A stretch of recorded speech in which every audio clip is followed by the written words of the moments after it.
സ്വർണ്ണപ്പല്ലുള്ള ഒരു കടുവയെ പറ്റി നിങ്ങൾ കേട്ടിട്ടുണ്ടോ? 2013 ഇറ്റലിയിലെ മുഗ്നാനോയിലെ സ്വകാര്യ ഉടമസ്ഥയിലുള്ള ഒരു ഫാം ഹൗസിൽ നിന്നും അധികൃതർ കണ്ടെത്തിയ ഒരു ബംഗാൾ പെൺകടുവയെ കാര എന്ന പേരിട്ട് 2015 ജർമ്മനിയിലെ മാസ്വിലറിലെ ടിയാട്ട് ടൈഗർ സ്റ്റേഷനിലേക്ക് മാറ്റുകയുണ്ടായി. ഇങ്ങനെ മാറ്റിയ സമയത്ത് അവളുടെ മുന്നിലെ പ്രധാന പല്ലുകളിൽ ഒന്ന് കേടുവന്ന നിലയിലായിരുന്നു.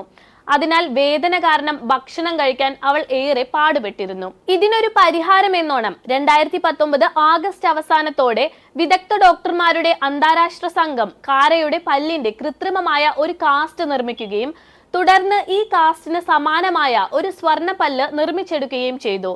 വളരെ സമയം നീണ്ടുനിന്ന 2 ശസ്ത്രക്രിയകൾ നടത്തിയ സംഘം ഒടുവിൽ ഈ സ്വർണ്ണപ്പല്ല് കാരയ്ക്ക് വച്ചു പിടിപ്പിച്ചു. അങ്ങനെ ലോകത്തിലെ ആദ്യത്തെ സ്വർണ്ണപ്പല്ലുള്ള കടുവയായി മാറി കാര.